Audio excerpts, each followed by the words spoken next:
यौन शोषण के आरोप में शंकराचार्य अविमुक्तेश्वरानंद पर हुए मुकदमे में बोले अविमुक्तेश्वरानंद उचित है, जब मुकदमा दर्ज होगा तभी जांच की प्रक्रिया में पूरी होगी। न्यायालय लंबा समय न लगाते हुए जल्दी करे, क्योंकि कई लोगों की निगाहें हैं। जिस व्यक्ति ने आरोप लगाया है वो खुद हिस्ट्री शीटर है। आरोप लगाने वाला रामभद्राचार्य का शिष्य है। हम योगी आदित्यनाथ थोड़ी है जो अपना मुकदमा हटवा लेंगे। हमको अपने न्यायपालिका और सच्चाई पर भरोसा है।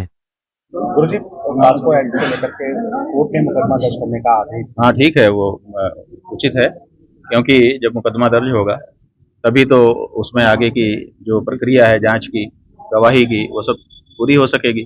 तभी तो जो फर्जी मुकदमा बना करके हमारे ऊपर दायर किया गया है उसकी सच्चाई सबके सामने आएगी। तभी ऐसा काम करने वाले जो लोग हैं वो दंडित हो सकेंगे। तो इसलिए आवश्यक है।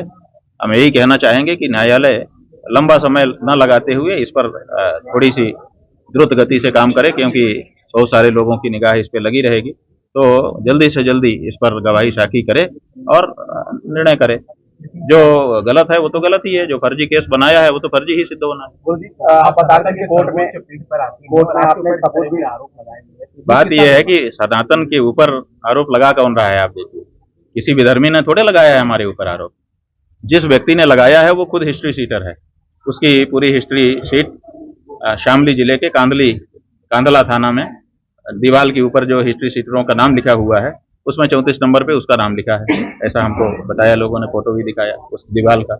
वहाँ पर जो रजिस्टर रखा है उसमें HS नंबर 76A उस व्यक्ति का नाम लिखा है। जाने कितने लोगों के ऊपर फर्जी मुकदमा डाल करके और उनको उगाही करना, यही उसका काम है।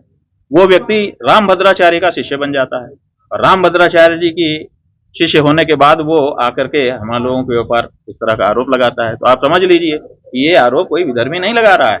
ये आरोप कहाँ से आ रहा है? रामभद्राचार्य जी। और रामभद्राचार्य जी का बल कहाँ है वो भी आप लोग जान लीजिए। तो गौ माता की जो आवाज हम उठा रहे हैं, इस आवाज को बंद करने के लिए भारी प्रयत्न हो रहे हैं। उन्हीं में से एक प्रयत्न ये भी। महाराज जी, आप कह रहे थे कि कोर्ट में सब साक्ष्य देखने के बाद ही मुकदमा कैसे दर्ज होगा? ऐसा है कि मुकदमा तो दर्ज होगा ना।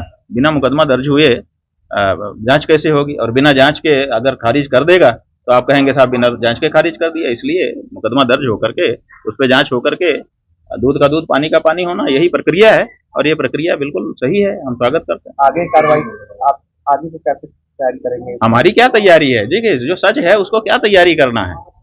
उन्होंने झूठा केस बनाया है और उन्होंने कल हमारे अधिवक्ता ने आप लोगों को बताया था कि उन्होंने 2 एफिडेविट दाखिल किए हैं। दोनों में 2 कहानी है। यहीं से मामला खत्म हो गया।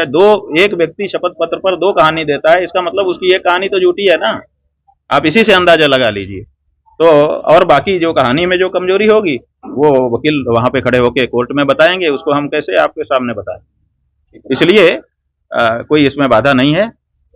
ये बिल्कुल उचित है। जो प्रक्रिया है उसका पालन किया जाना चाहिए और हम लोग न्यायालय में जो बाधा आ रही है उसको पेश करेंगे। ऐसी क्या बात है? हम थोड़े आदित्यनाथ हैं कि हमारे ऊपर का मुकदमा हटवा लो। ऐसी जरूरत नहीं है। हमारे ऊपर अगर कोई आक्षेप है तो हम भी उसका सामना करेंगे जैसे आम लोग करते हैं। ऐसी क्या बात है?